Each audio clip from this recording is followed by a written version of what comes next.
essa palavra para que a igreja pudesse ser uma igreja de relevância.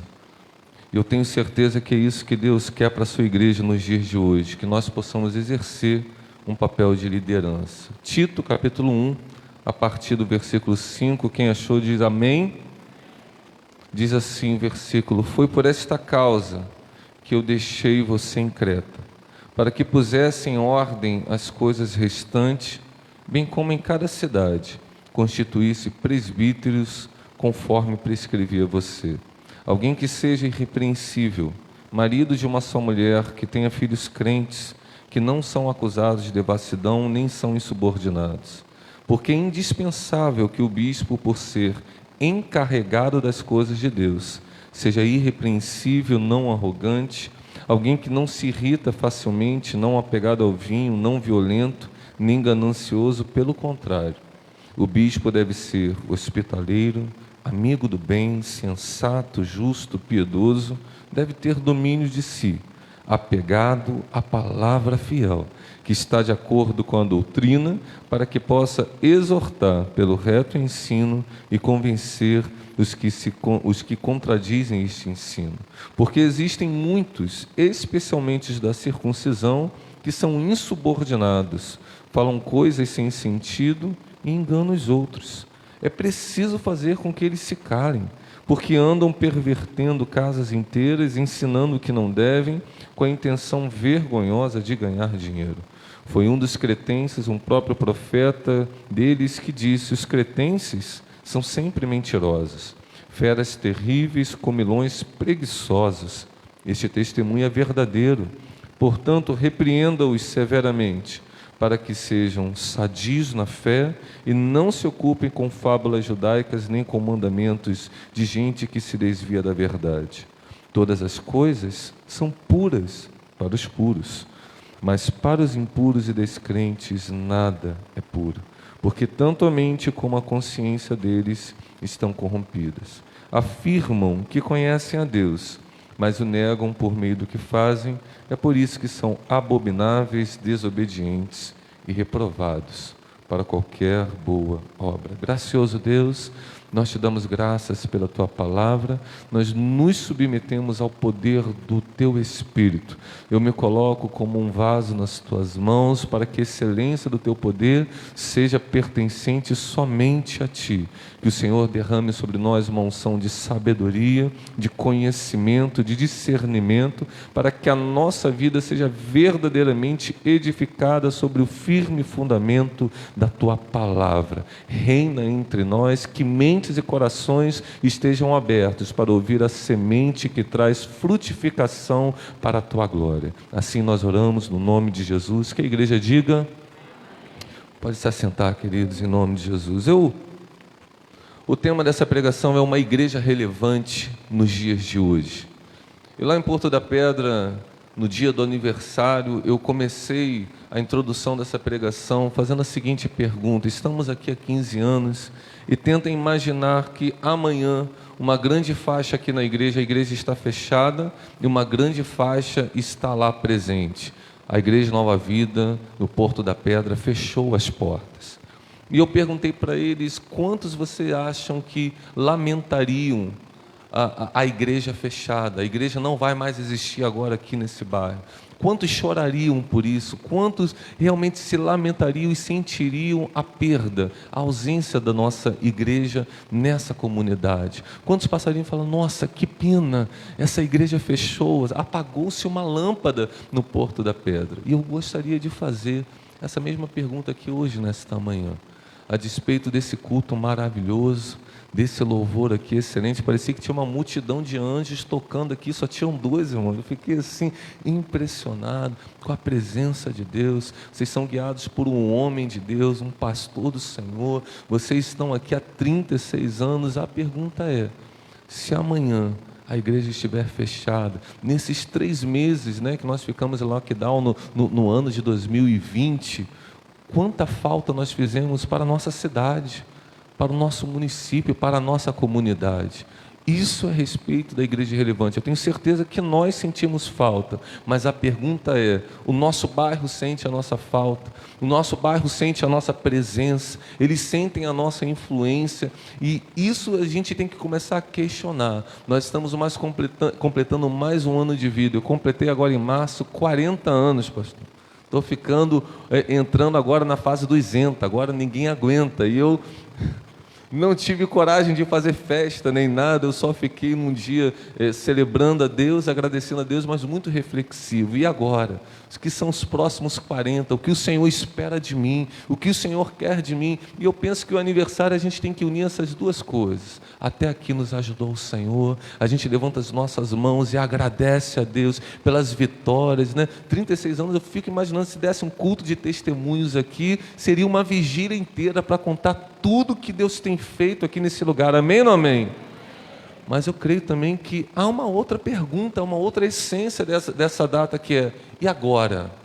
E daqui para frente? E os próximos, enquanto Jesus não voltar, e os próximos 10 anos, e os próximos 36 anos, o que Deus quer de nós? Qual é o nosso papel? Qual é o nosso dever? Qual é o propósito de Deus para nós plantados como igreja aqui nesse lugar? E nós acabamos de ler um texto, né, de uma igreja que estava situada na ilha de Creta. A ilha de Creta era uma província, era um distrito independente, mas ligado à Grécia, e naquela época que foi escrito, como todo mundo conhecido praticamente, estava subordinado a Roma. Como uma ilha, ela tinha 12 quilômetros de extensão assim, lateral, e tinha 250 quilômetros de extensão territorial para dentro. Pela sua composição geográfica, ela tinha alguns portos marítimos. Então, tenta imaginar o tipo de população que vivia ali. Vinha gente de todas as nacionalidades, vinha gente de todo mundo. Era um centro urbano muito pulsante, muito heterogêneo, muito plural, muita diversidade. A gente fala de tantas coisas hoje, né? Nesse mundo pós-globalizado, de tantas influências regionais, nacionais, internacionais. Em Creta não era diferente, ainda que fosse há 12 mil anos atrás, ele já sofreu essa influência da pluralidade, da secularidade que havia em todo o mundo, estava lá na Grécia também. O povo cretense, apesar de ser pagão, ele era um povo politeísta, né? Nós somos uma religião, entre aspas, monoteísta. Só há um só Deus, só há um batismo, só há uma só fé, só há um Espírito. Amém ou não amém, igreja? Esse povo não, esse povo adorava vários ídolos, em especial uma divindade feminina, grandes estátuas eram colocadas lá de uma mulher envolta em cobras, não era a deusa Diana como em Éfeso, mas eles eram um povo pagão, politeísta, e vivia realmente no meio de muita idolatria. Era um povo ainda que tinha um estigma, tinha um estereótipo, assim como hoje. Por exemplo, quando fala de baiano, o baiano, quando você pensa no baiano, você pensa em quê, irmão? Não fala porque está sendo gravado, né? Mas eu vou falar aqui, depois eu peço desculpa. Você pensa em alguém meio preguiçoso, sim ou não? Sim ou não? Deitado na rede, né? Falando, maninha, traz meu acarajé aí, né? Quando você pensa, povo baiano é assim. Quando eu estava numa reunião com um paulista e falava que eu era carioca, ele falava, esse aí não gosta de trabalho.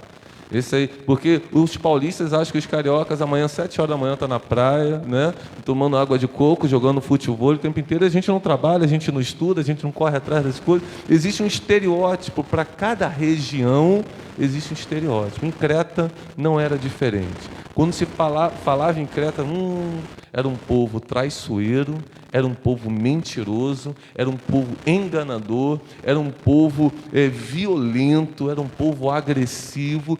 E isso era tão marcante naquela época que chegou a virar uma gíria. Quando alguém trollava alguém, enrolava alguém, não tinha a gíria, trollava, falava assim, você está me cretando. Só para você ter uma ideia como que Creta estava estigmatizada com um estilo de vida completamente pagão, completamente imoral, completamente fora da realidade. Era um povo marcado por imoralidade, por corrupção, por mentira, por engano, por traições, por todo tipo de corrupção. Era uma sociedade culturalmente distorcida. Mas naquele lugar tinha uma igreja. Você pode dizer amém? Naquele lugar, Deus tinha levantado uma igreja. E ao contrário do que alguns pensam, essa igreja não havia sido formada por Paulo. Essa igreja havia sido formada por judeus que vieram, que retornaram daquele grande dia de Pentecostes, né?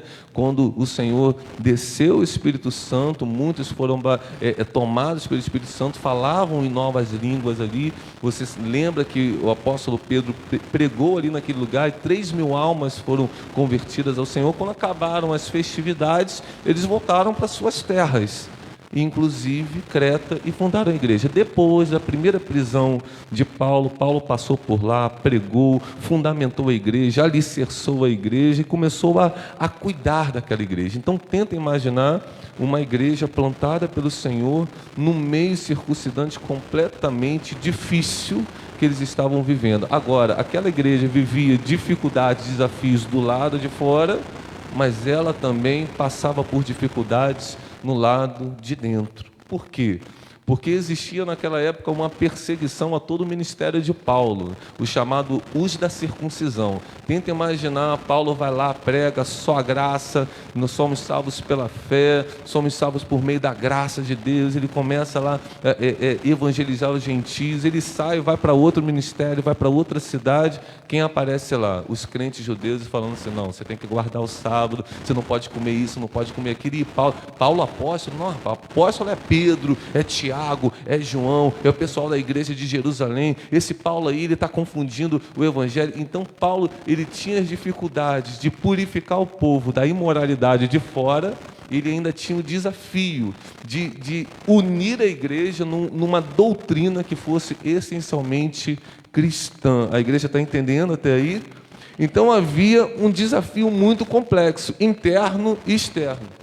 E Paulo não podia cuidar de todas as igrejas ao mesmo tempo, e é nesse contexto que aparece Tito. Tito, ele é um jovem grego que provavelmente se converteu em uma das pregações do apóstolo Paulo.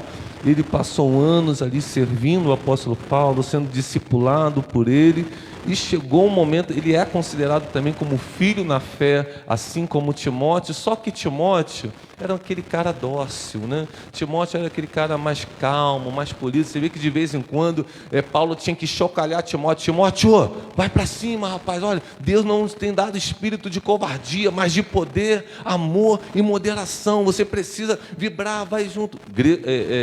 Tito não, Tito já era alguém mais vibrante, já era alguém mais dinâmico, alguém que poderia dar mais força a esse desafio, e a ele que vai lá para Creta. Por que eu estou dando toda essa introdução? Para que a gente possa fazer essa analogia com os dias de hoje. Porque é exatamente assim que a igreja está situada. Nós estamos aqui, nessa cidade, nesse país, nesse mundo, e vivemos um desafio ao nosso redor. O desafio da mentira, o desafio da corrupção, o desafio da imoralidade, o desafio de uma nação cada vez mais religiosa, mas uma religiosidade que se dá no campo subjetivo, no campo idólatra. São muitas filosofias, nós vivemos num mundo plural, num mundo pós-globalizado, são muitas ideologias, as faculdades, as escolas formando pensamentos heterodoxos. Nós estamos num desafio como nunca antes, assim como a igreja aqui em Creta. E Paulo, percebendo isso, ele envia Tito. E nós também ainda hoje, ainda que sejamos uma igreja cristã, nós damos com desafios do lado de dentro, com pessoas que nem sempre estão engajadas, que nem sempre entendem o contexto da palavra, que nem sempre entenderam qual é a mensagem. A igreja está dividida em calvinistas e arminianos, a igreja está dividida em denominações, e muitas coisas se perdem, e Deus, nesse momento, através da figura do apóstolo Paulo, ele manda Tito com uma missão. E nós estamos aqui nessa terra também com uma missão. Quantos creem nisso? Levanta a mão e diga, eu creio. A igreja, ela é o Tito de hoje, enviada para o mundo cretense para trazer a dimensão de Deus, o reino de Deus a este momento. Então agora eu gostaria de percorrer esse texto e a gente meditar nele, para que a gente pudesse entender como que a gente pode viver o propósito de Deus nesse tempo. No primeiro versículo que nós lemos, no capítulo 1, versículo 5, eu peço que você deixe a sua Bíblia aberta, por gentileza, caso você queira transcorrer esse texto comigo. Diz assim: foi por esta causa que eu deixei você em Creta, para que pusesse em ordem. Essa palavra está aí na tua Bíblia, sim ou não? Então a primeira missão que Tito recebe de Paulo é: Tito, vai lá e no meio dessa bagunça toda, coloca a igreja e aquela cidade em ordem. Irmãos, eu e você, nós recebemos esta missão do Senhor. Não basta apenas a gente olhar para esse mundo, ficar balançando a cabeça, dizer, nossa, esse mundo está perdido. Todo dia a gente fala isso, sim ou não? A gente vê o noticiário, a gente vê o comportamento das pessoas ao nosso redor e a gente só pensa, esse mundo está indo de mal a pior. Mas não adianta nós nos lamentarmos, Deus nos chamou para transformarmos. Ele disse, não vos conformeis com esse século, mas transformai-vos pela renovação da nossa mente. A transformação começa em nós, mas ela precisa passar e ser manifestada ao mundo também. Não adianta a gente ter uma passividade, é muito bom a gente sentir essa dor por conta do pecado do mundo, mas Deus nos chamou para pôr as coisas em ordem. Foi por essa causa que eu deixei você em Creta, para que pusesse em ordem as coisas restantes. A igreja, ela é sal e ela é luz do mundo, ela não pode ser passiva, ela não pode ser omissa, mas ela tem que ser ativa na busca pela justiça. Onde quer que nós estejamos, nós temos que iluminar. Se a gente aprendeu alguma coisa sobre luz, é que onde a luz surge, o que acontece com a escuridão, com as trevas? Elas desaparecem. O que a gente aprendeu já sobre sal naquele tempo? Não era apenas um tempero, era também a conservação. Nós temos esta missão no mundo, na nossa cidade. Quando a igreja está estabelecida em algum lugar, ainda que aquele lugar seja caótico, a igreja tem a missão de trazer ordem. Quando Deus criou os céus e terra, diz lá em Gênesis 1, a terra, porém, era o quê? Sem forma e vazia. Mas o Senhor trouxe ordem à sua criação desde o princípio. O desejo de Deus é que através da sua palavra, a sua ordem fosse estabelecida. Hoje a ordem é apenas uma frase no lema de uma bandeira, muito bonita, por sinal verde e amarelo. Mas Deus está querendo levantar a sua igreja nesses dias de hoje, para trazer a verdadeira ordem a esta nação. A ordem moral, a ordem social, a ordem espiritual. É o papel da igreja, se levantar de uma forma ativa, na unção e na autoridade que ela tem, e viver essa influência, e viver essa relevância, e colocar em ordem todas as esferas. A palavra de Deus diz, não sejais cúmplices das obras infrutíferas das trevas, antes porém reprovai-as, porque tudo que se manifesta é luz. E a igreja, ela tem essa missão de não se conformar, de não concordar, mas também de transformar através de um testemunho fidedigno da palavra de Deus. Você pode dizer amém? O texto continua. O texto continua e ele diz assim, para que pusessem em ordem as coisas restantes, bem como em cada cidade constituísse o que, queridos? Presbíteros, conforme prescrevia você, alguém que seja irrepreensível, marido de uma só mulher, tenha filhos crentes que não são acusados de devassidão, nem são insubordinados, porque é indispensável que o bispo, por ser encarregado das coisas de Deus, seja irrepreensível. Ele vai dar aqui uma série de conceitos que nós já lemos, de qualidade, de qualificações que nós já lemos, mas para ganhar tempo eu não vou ler mais aqui, vou terminar aqui. Eu coloquei você aí para colocar em ordem as coisas restantes e para que você constituísse presbíteros. O que significa a palavra presbíteros? Presbítero é aquele que preside, é aquele que tem a liderança, é aquele que organiza, é aquele que toma a frente. E uma coisa a gente tem que entender: Deus nos chamou para sermos líderes. A palavra de Deus diz que hoje, agora, na graça, o véu foi rasgado e todos nós somos uma nação de sacerdotes. Quem é sacerdote do Senhor? Levanta a mão. Aleluia, que bom que você entende. Lá em Apocalipse diz que o Senhor, pelo seu sangue, nos comprou para Ele e nos fez sacerdócio real. O Senhor te constituiu, não há mais mediadores, todos nós fomos chamados para liderar. O problema é o conceito de liderança, que quando a gente pensa em líder, a gente faz uma figura de chefe, de alguém que está numa posição de chefia. Por exemplo, quando você olha uma criança, assim, é geração vida que chama aqui também, pastor? Geração vida, aquela que... Aqui só tem criança sempre, porque aqui é uma igreja muito abençoada. Não sei se tem lá no Pôr da Pedra, tem umas crianças assim que a gente tem que orar um pouquinho mais, entendeu? Aqui tem também assim, não? Só anjinho. Então vou falar lá do Pôr... Vou falar lá do Pôr da Pedra, que tem umas que já chegam assim organizando a bagunça já na sala, sabe? Você aqui, pega o giz, taca lá, não sei o que, corre pra cá, corre pra lá. Aí alguém olha assim e fala: esse nasceu para ser líder.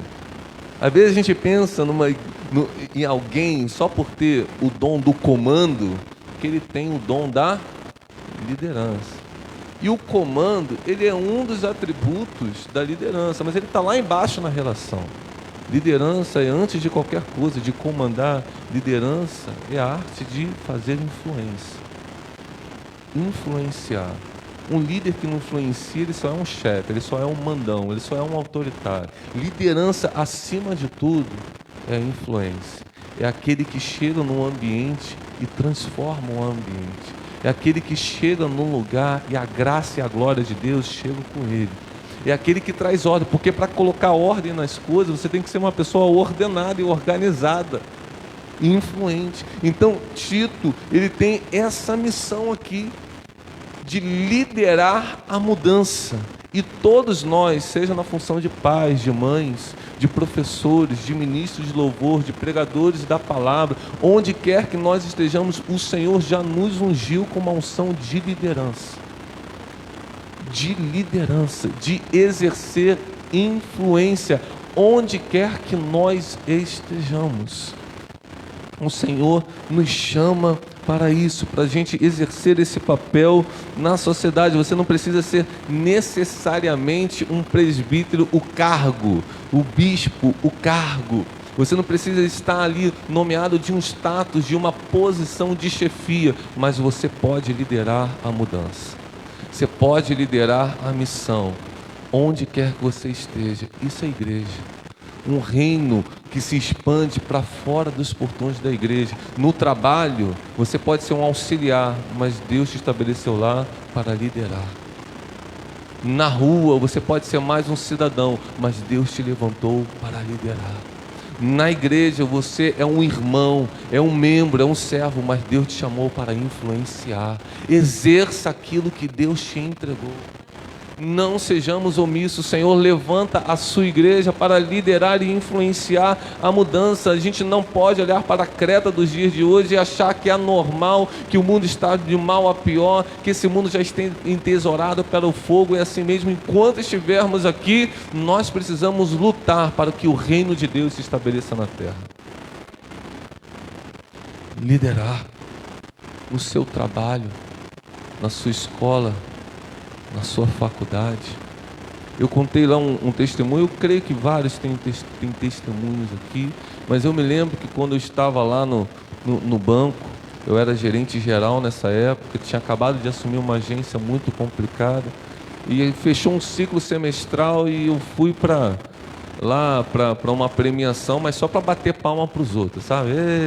Eu não ganhei nada naquele período, os outros ganharam lá, mas eu me lembro de um rapaz que ganhou um prêmio lá por resultado e eu fiquei muito comovido, porque ele na gestão anterior ele foi meio perseguido, meio preterido pelo diretor anterior, e ele foi para uma agência de menor importância e conseguiu fazer um bom trabalho lá e ganhou o prêmio. Eu fui emocionado, o abracei e falei: Marcelão, como que Deus é justo. Ele nem era cristão. Deus é fiel, Deus está te vendo, olha onde Ele te colocou, olha como você está sendo honrado. Eu fui para casa, irmãos. Eu sei que no dia seguinte o diretor, né, me liga, e 7 horas da noite já, e quando o diretor te liga, fala assim: não vem problema por aí, 7 horas da noite, meu Deus do céu, ele liga: e aí, irmão, tudo bem? Tá por onde? Eu falei: eu tô indo para casa. Também tô indo para casa. A diferença é que ele estava numa agência na Barra, morava em Ipanema, ele ia olhando ali, né, o Joá, né, aquele lugar bonito. Eu estava assim na Contorno, Barreto, uma vista parecida. Ele: estou olhando aqui a paisagem, vamos conversar um pouquinho. Não, também estou olhando uma paisagem linda aqui. E a gente vai conversando também, não tem problema. Não, não é nada demais não, eu queria só te agradecer. É muito bom ter você na minha equipe. Eu acabei de sair da agência do Marcelão, ele estava lá com o troféu dele, fazendo lá um happy hour com a sua equipe. Ele falou assim: sabe, o que mais me tocou naquela premiação não foi a entrega do prêmio, não foi, sabe, as palavras, foi aquele abraço do Guilherme. Eu nem sou íntimo dele, ele se aproximou de mim com lágrimas nos olhos, ele me disse tanta coisa bonita que eu nem lembro tudo, mas assim, aquilo me tocou. E o diretor ficou assim, comovido com aquilo e me ligou assim: Guilherme, como é bom, como eu ouço assim. Ele não falou testemunho, eu não sei a palavra que eles usam, mas assim, quando as pessoas têm chegado para falar assim: pô, quando eu estou com um problema, para o Guilherme que liga, eu vou lá na agência do Guilherme. E é isso, e eu louvei a Deus, falei: graças a Deus, porque onde quer que nós estejamos, nós temos que ser luz. Nós temos que influenciar. Se você é um motorista de aplicativo, as pessoas têm que entrar no seu carro e saber que tiveram um encontro com Deus. Se você está no ônibus, as pessoas têm que se levantar e saber que, nossa, tem alguma coisa diferente aqui nesse banco, é a presença de Deus. Nós exalamos a fragrância do conhecimento de Cristo, e esse conhecimento ele tem que ser uma vida prática com Deus. Deus chama a sua igreja para isso.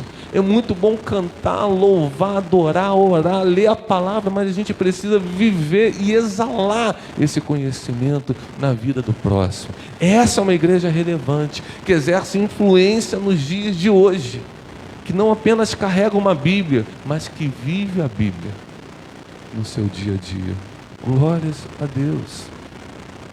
Ele diz aqui que o bispo, ele é encarregado das coisas de Deus, que o presbítero é o carregado das coisas de Deus, e isso me chama a atenção, isso me comove, porque nós somos líderes, nós somos empoderados como líderes, mas a gente tem que ter um temor e uma reverência, porque essa liderança é uma liderança outorgada.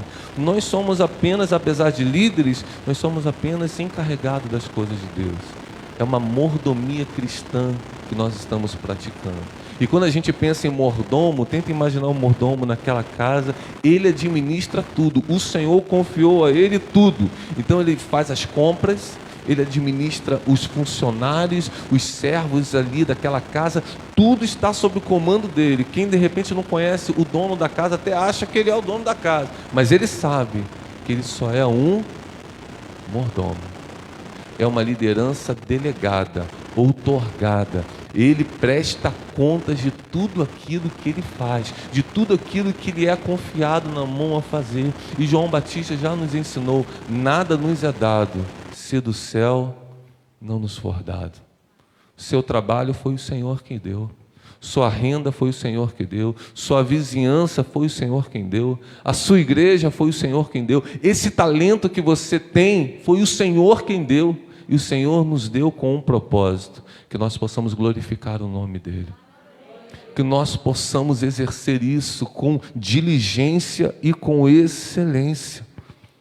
Nós somos encarregados das coisas de Deus. Então não há aqui espaço para orgulho, não há espaço aqui para arrogância, não há espaço aqui para soberba, porque apesar de eu exercer liderança e influência, tudo isso vem de Deus, conforme nós cantamos aqui, porque dele, por meio dele e para ele são todas as coisas. A ele, somente a ele, pois, a glória eternamente.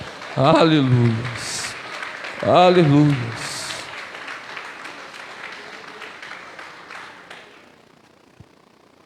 E dentro desse quesito, outra coisa que me chama a atenção é que o Senhor exige dessa liderança caráter. Se você reparar aqui, há uma série de... Olha, Tito, é necessário que esse bispo seja irrepreensível, não arrogante, marido de uma só mulher, que tenha filhos bem criados, não seja violento, não seja apegado ao vinho, nem ganancioso, seja sensato, justo, amigo do bem, hospitaleiro, piedoso, deve ter domínio de si. Nossa, é uma lista enorme de qualificações. Qualificações de caráter, de conduta, de procedimento. Hoje, quando a gente quer exercer influência, a gente está pensando em performance. A gente quer fazer de tudo para encher o nosso currículo de conhecimentos, de qualificações que não se aproveitam muito. Deus está em busca de um homem segundo o seu coração. Deus não tem problema algum de tratar com pessoas simples, mas desde que elas estejam dispostas a crescer no conhecimento, mas tenham um coração e um caráter firme na presença dele. Você pode dizer amém? Então é muito importante, nós que estamos sendo chamados para influenciar, para exercer essa influência, nós tenhamos um caráter firme, um testemunho são. Porque uma influência, um testemunho que não está permeado no caráter, ele é dissolvido facilmente. Então aqui, o apóstolo Paulo, ele nos ensina, a igreja tem que exercer essa liderança, mas tudo isso, além da palavra de Deus, eles têm que estar muito apegados a um caráter idôneo, a um caráter íntegro, a um caráter santo, a um caráter puro. Todos os atributos aqui, quase todos eles são morais. No âmbito relacional, lógico. Se eu falei aquilo tudo de Creta, que era uma sociedade pagã, imoral, corrupta, mentirosa, enganadora, a gente tem que chegar lá com a luz da palavra, não apenas falando de Jesus, mas vivendo Jesus, vivendo a pureza de Jesus, vivendo a santidade de Jesus, vivendo o amor de Jesus. Amém ou não amém? Então nós temos que ter esse contrassenso. A gente tem que dar esse viés de diferença no mundo. E uma outra coisa que me chama a atenção aqui, ainda nesse texto, é o valor da formação e da sucessão de liderança. Pensa aqui comigo agora, olha aqui para mim. O apóstolo Paulo, um grande líder, sim ou não? Discipulou Tito. E enviou o Tito agora lá para Creta para ele fazer o quê? Liderar. Sim ou não? Vai lá e lidera. Apóstolo Paulo, um líder, mandando agora um discípulo que vai exercer a função de líder. Mas esse líder ele está com uma omissão. Ele vai para lá para levantar o quê? Outros líderes, presbíteros. Então a igreja ela tem essa missão. Nós fomos discipulados por um líder, agora somos enviados por esse líder para discipular novos líderes. Uma sucessão de líderes. Foi isso que Jesus fez com os seus 12, chamou lá, no meio daquela multidão, chamou 12 mais para perto, começou a discipular, e agora ele diz assim: ide e fazei discípulos, batizando-os em nome do Pai, do Filho e do Espírito Santo. A igreja tem essa missão. A igreja recebe de Jesus o discipulado, recebe de Jesus a autoridade, a unção, e ela vai para o mundo para pescar novos discípulos, mas para formar também novos líderes. Uma igreja que se renova, uma igreja que se oxigena, uma igreja que está em constante desenvolvimento e crescimento. A gente chega aqui, mas não continua da forma que chegou. A gente a cada dia conhece mais, conheçamos e prossigamos em conhecer. A gente não está aqui enxertado na videira, mas não é um ramo que produz apenas um fruto, porque lá em João 15 o Senhor vai nos ensinar: nisso é glorificado o meu Pai, que vós deis muito frutos. Não é apenas um pouco de fruto, não é numa próxima estação nós temos que dar mais frutos do que demos na estação anterior. Nós fomos chamados ao desenvolvimento, ao crescimento. A igreja pode dizer amém? Então aprendemos, vamos ensinar. Aprendemos mais, continuamos ensinando, gerando novos líderes para a glória de Deus. Aleluia. E além desse caráter moral que a igreja deve ter, que todo líder deve ter, Outros atributos me chamam a atenção. Se você correr agora para o capítulo 2, no versículo 1,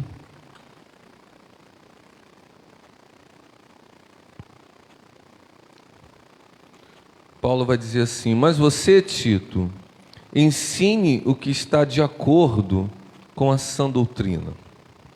Versículo 7 agora, dá um pulo para o versículo 7. Seja você mesmo um exemplo de boas obras. No ensino, mostre integridade. Essa palavra está aí na tua Bíblia? Integridade, reverência, linguagem sadia e irrepreensível, para que o adversário seja envergonhado, não tendo nada de mal a dizer ao seu respeito, ao nosso respeito. Versículo 15 agora. Ensina estas coisas. Qual é a ordem? Ensine essas coisas. Também exorte e repreenda com toda a autoridade. Ninguém despreze você.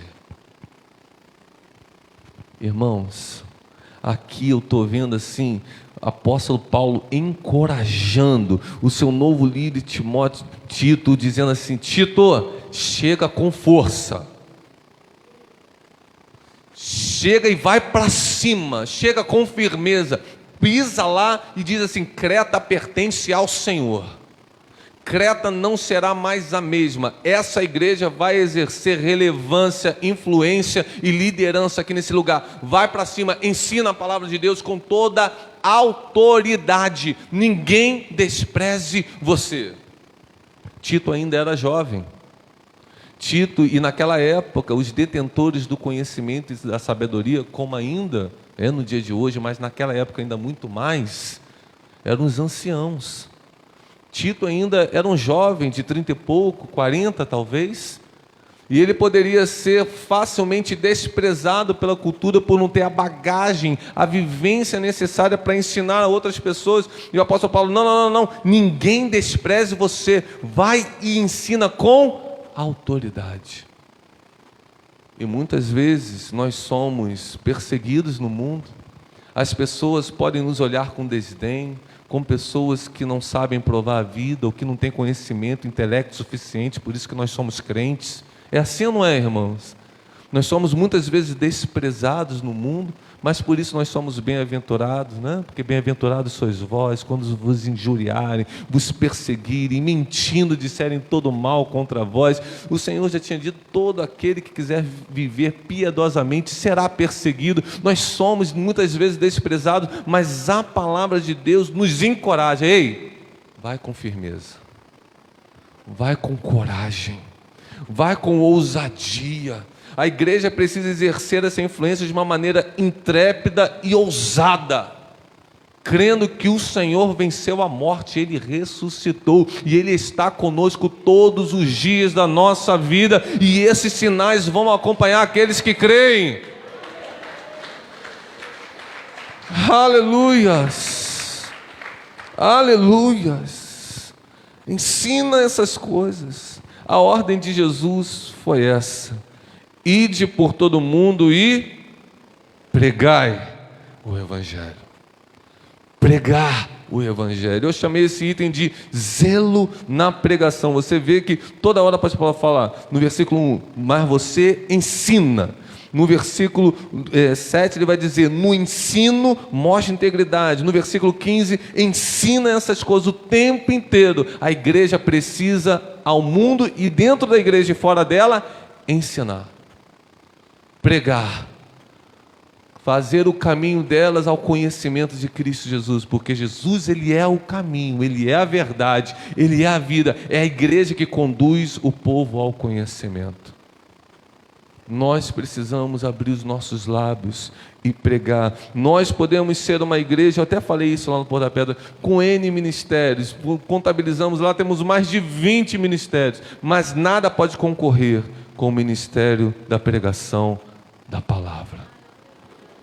Esse é o maior legado que a igreja teve como imposição do Senhor: ide por todo mundo e pregai o Evangelho, porque é o Evangelho que cura, é o Evangelho que transforma, é o Evangelho que liberta, é o Evangelho que salva. Jesus, quando iniciou o seu ministério, disse: arrependei-vos e crede no Evangelho. Jesus, ele curou, Jesus, ele libertou, ele multiplicou pães, mas todos esses pretextos eram apenas para que ele pudesse pregar o Evangelho. Porque essa é a maior necessidade. Nem só de pão viverá o homem, mas de toda a palavra que procede da boca de Deus. Nós lá temos uma assistência social que cada vez mais está mais forte, mais atuante, mas só é um pretexto. A gente ajuda nas necessidades físicas do povo, da comunidade, mas a gente quer verdadeiramente pregar o Evangelho. Evangelho. Porque a fé vem pelo ouvir. Mas ouvir o quê? Mas como crerão se não há quem pregue? Como vão crer se a pessoa que senta do teu lado, sofrendo, não sabe que Jesus veio por ela? Que a pessoa da fila que reclama da política, reclama das coisas da vida inteira, e você não fala para ela que Jesus a ama, que Jesus tem algo novo para ela. Nós fomos chamados para pregar a palavra. Quando o apóstolo Paulo vai exortar, encorajar o seu filho na fé, Timóteo também, ele vai dizer: ei, Timóteo, prega a palavra, em tempo e fora de tempo. Eu sou um cara muito assim metódico, sabe? Eu procuro realmente aproveitar as oportunidades, mas tem momento, irmão, que não tem oportunidade favorável. Você está ali, você tem que pregar a palavra, em tempo e fora de tempo.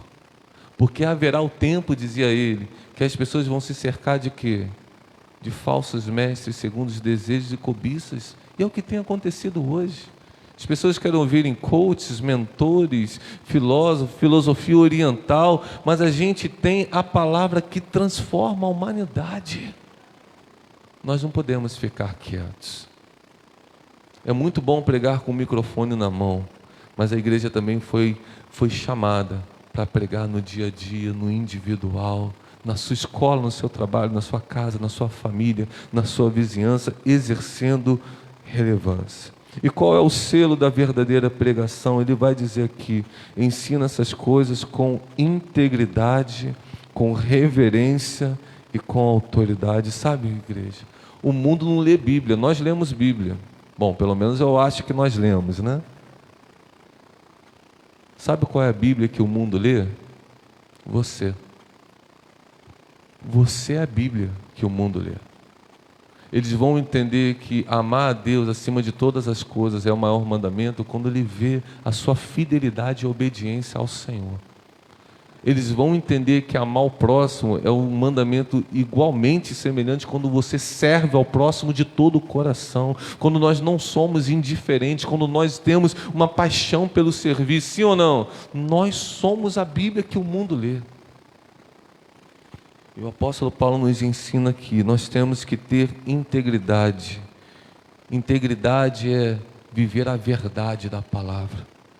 Nós temos que ensinar com reverência.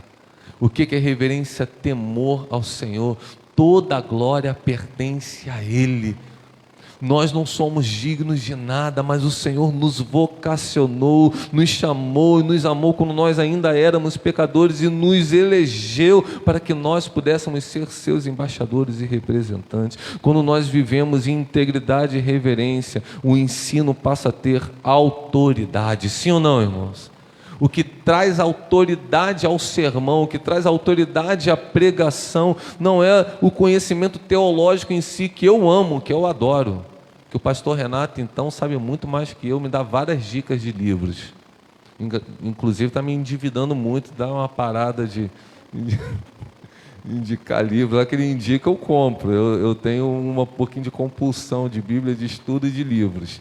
Então, A gente gosta de conhecer, gosta de teologia, mas eu achar que conhecer teologia dá autoridade, não. Teologia traz informação, mas Deus não está preocupado em nos informar. Ele veio nos formar e nos comissionar. O conhecimento que produz diferença é o conhecimento prático. É isso que traz autoridade. Autoridade não é um sermão pregado em alto volume. Eu de vez em quando gosto, eu me empolgo, porque eu estou na igreja do pastor Renato, eu estou me segurando aqui, mas de vez em quando lá eu dou umas surtadas, sabe, irmão? Mas isso não quer dizer autoridade, isso é um estilo. Sim ou não? Autoridade é integridade, é verdade, é reverência, é a unção legítima do Senhor.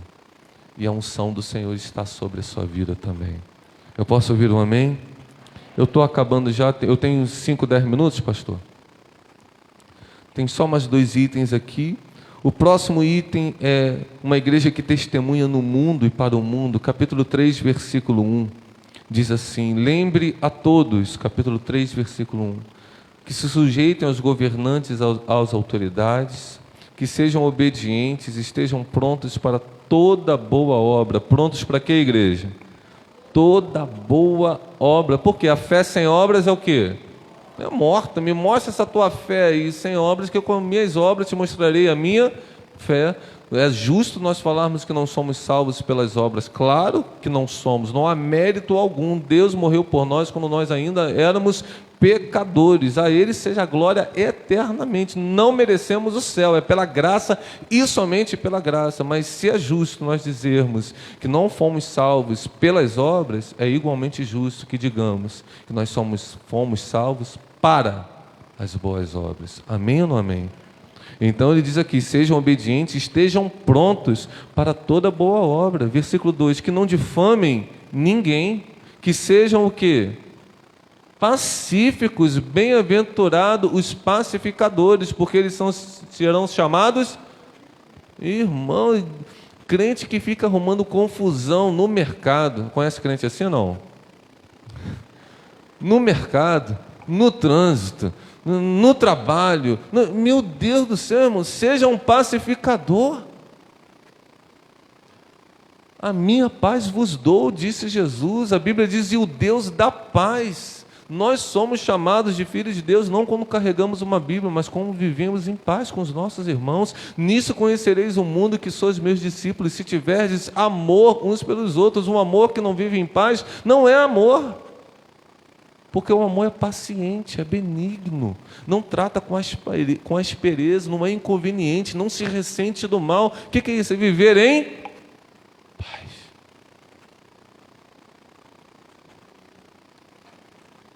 Então a gente tem que testemunhar no mundo e para o mundo, que sejam pacíficos. Mas o que? Na minha Bíblia está dizendo assim, cordiais. As pessoas não falam mais bom dia, não pedem mais por favor, não pedem mais, não falam mais obrigado. Tem gente que fala assim: ai, Guilherme, você também é chato, parece que é criado por vós. Eu sou chato com isso. Tem que dar bom dia, tem que dar boa tarde, tem que falar: por favor, você pode me dar mais um pouquinho de água? Aí o irmão traz aqui: muito obrigado, meu irmão. Gente, cordialidade, isso é uma questão apenas de educação, não. Aí está ali a tua irmã, alguém assim está falando assim, fala a Deus, catucando assim. Mas, irmãos, isso é prova do testemunho do caráter regenerado de Cristo em nós. Eu sei que uns têm os temperamentos mais dóceis, outros têm temperamentos mais sanguíneos. Temperamento é uma coisa, mas o Senhor, o Espírito Santo, veio para transformar o nosso caráter acima de tudo. Mas existem coisas nos nossos temperamentos que precisam ser tratados também, porque eles impedem que o bom testemunho exale através da nossa vida. Então nós temos que olhar para as pessoas, temos que sorrir mais para as pessoas, temos que tratar as pessoas com mais afeição, com mais empatia. Isto é bíblico. Não apenas, eu gosto muito de fechar os meus olhos e dar glória a Deus, aleluia, de chorar. Gosto disso, mas o mundo não vai conhecer a Deus com os meus glórias e aleluias. Ele conhece a Deus quando eu vivo o amor de Cristo em mim. Quando ele nota a compaixão que eu tenho por ele, o respeito e a dignidade que eu trato o próximo. A igreja pode dizer amém? dando provas de toda cortesia para com todos, pois nós também no passado éramos insensatos, desobedientes, desgarrados, escravos de todo tipo de paixões. Aleluia.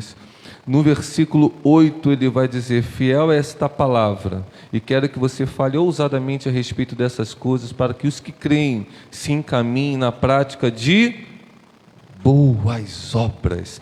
Estas coisas são excelentes e proveitosas para quem?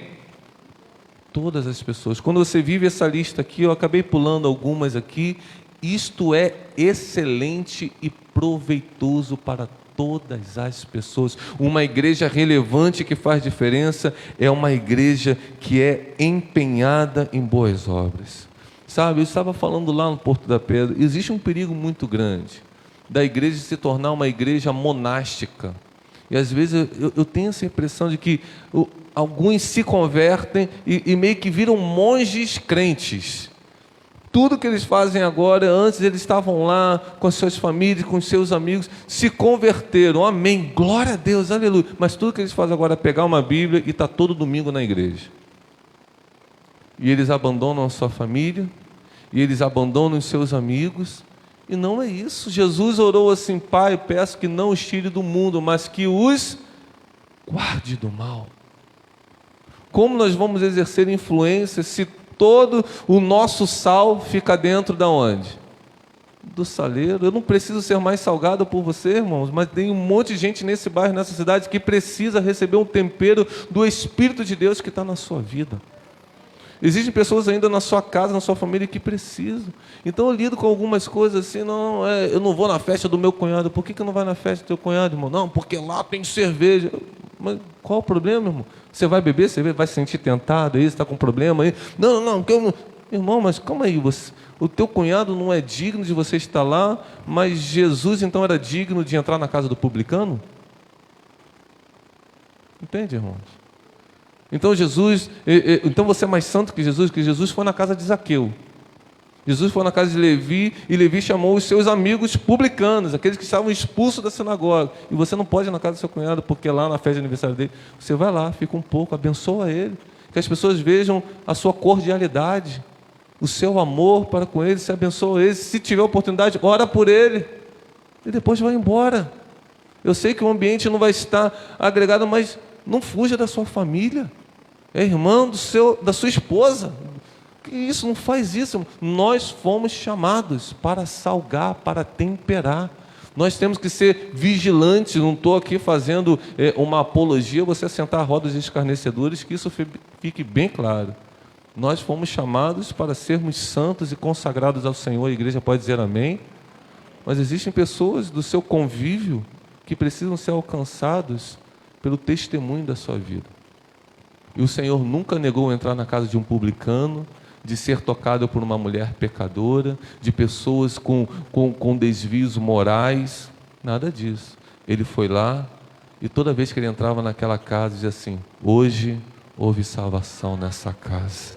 Que você possa ser um agente de salvação no mundo também. A igreja pode dizer amém. E por fim, em 2 minutos eu termino, prometo. Tito capítulo 3, versículo 9. O 5º ponto. Então vamos fazer uma lembrança. Uma igreja relevante nos dias de hoje é uma igreja que traz ordem, amém?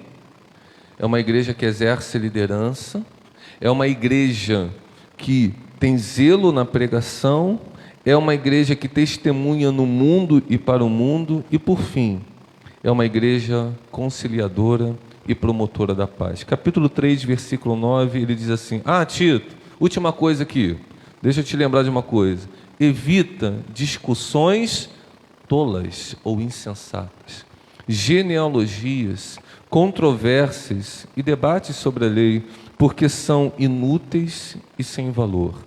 Evite a pessoa que provoca divisões, depois de admoestá-la 1 ou 2 vezes, pois você sabe que tal pessoa está pervertida, vive pecando ou por si mesma está condenada. Quando eu lhe enviar Ártemas ou Tíquico, faça o possível para vir ao meu encontro em Nicópolis. Estou resolvido a passar o inverno ali. Ajude da melhor maneira possível Zenas, o intérprete da lei, e também Apolo, para que não lhes falte nada para a viagem. Ele começa aqui dando conselho a Tito. Tito, ele já tinha falado, ensina, prega a palavra, sim ou não? Agora ele está falando assim, no meio disso aí, evita discussões tolas e insensatas, controvérsias, debates sobre a lei, fuja disso. Deixa eu falar uma coisa, naquela época a discussão se você deveria ser um crente judeu, se você poderia ser um crente não guardando as tradições judias. Hoje, o grande debate que divide as igrejas é o calvinismo, o arminiano, e deixa-me te dizer uma coisa, Jesus não é calvinista nem arminiano, Jesus é o Senhor da igreja e Salvador da humanidade. Nós fomos chamados para pregar Jesus. E vai ser muito lindo os calvinistas e arminianos todos lá no céu, gozando a eternidade com Jesus. E a gente vai ficar se lamentando, cara, a gente perdeu tanto tempo podendo pregar o evangelho a toda criatura. Se é eleito, se não é eleito, se é isso, se é aquilo, mas vamos pregar Jesus. Vamos viver o amor. Então, ele nos ensina isso, e eu acho tão lindo aqui que no versículo 3, ele vai dizer assim, olha, e também ajuda Apolo, para que não falte nada na viagem. Engraçado que Apolo, ele era um pouco diferente de Paulo. Paulo era um pregador que já tinha entendido o cristianismo para os gentios. Apolo, ele era uma pessoa mais específica na interpretação da lei. Vocês lembram que quando Paulo chegou em Efésios, Apolo já tinha passado lá e já tinha convertido um monte de gente em Efésios. Quando Paulo chega, gente, que coisa linda, então Apolo esteve aqui, vocês se converteram, e aí, receberam o Espírito Santo? Aí eles disseram assim, nem sabia, quem é esse cara aí? Espírito Santo? Meu Deus, vocês foram batizados no batismo de quem? Ele? Foram batizados no batismo de João Batista. Ele, não, batismo de João Batista é para remissão de pecados, mas ele disse que iria nos batizar com... Aí Paulo começou a orar com eles, todos eles foram batizados com o Espírito Santo. Então você note que Apolo e Paulo tinham algumas diferenças. Tem momentos ali que Paulo diz assim, eu tentei mandar Apolo até vocês, mas Apolo se recusou a ir. Tinha hora que Apolo não queria ir, mas aqui você vê que Apolo decidiu ir. E quando Apolo decidiu ir, Paulo diz assim, Tito, Apolo vai passar por aí, ajuda ele. Sustenta ele, manda ele para a próxima, deixa ele bem confortável. Irmãos, às vezes a gente pode ter algumas divergências, podemos pensar teologia diferente, podemos pensar visão de reino diferente, podemos olhar o mundo com perspectivas diferentes, mas ainda assim nós temos algo que nos une, porque há uma só fé, há um só batismo, há um só Espírito. Apesar das nossas diferenças de conceitos, talvez nós devemos estar unidos pela pregação e expansão do reino. Isso é uma igreja relevante. Uma igreja que não vive debatendo as suas diferenças, mas que se une em um propósito comum. Que Jesus brilhe nessa cidade, que Jesus brilhe nesta comunidade, que as pessoas sejam impactadas pelo amor de Deus, para a glória de Deus Pai. Você pode dizer amém, queridos? Você pode aplaudir o Senhor e se colocar de pé nessa hora? Aleluias! Aleluias! Eu gostaria de orar com vocês a respeito dessa palavra. Você pode se colocar de pé nessa hora? Eu parabenizo a igreja pela qual eu tenho muito carinho e respeito. Uma igreja que tem marcas e raízes nessa cidade, na denominação de Nova Vida, pastoreada por um pastor que eu respeito demais e tenho certeza que a igreja tem o seu carinho também. E eu oro para que os próximos 30 anos, se Jesus não voltar juntos, os próximos 36, seja um tempo de muita relevância nessa cidade. Que Porto da Pedra e São Gonçalo possam se unir cada vez mais, para que essa cidade saiba que Jesus Cristo é o Senhor. Gracioso Deus, bendito Pai, nós te louvamos e te agradecemos por esta manhã maravilhosa. Nós te damos graças, ó Pai, por mais um ano de existência desta lâmpada acesa aqui nesta cidade, Pai. E nós te pedimos, ó Deus, que o Senhor continue sustentando este ministério e a vida de cada um. Que haja uma unção de liderança sendo derramada agora, um renovo, Senhor, de influência, ó Pai, de coragem e de ousadia sobre a vida de cada um dos meus irmãos.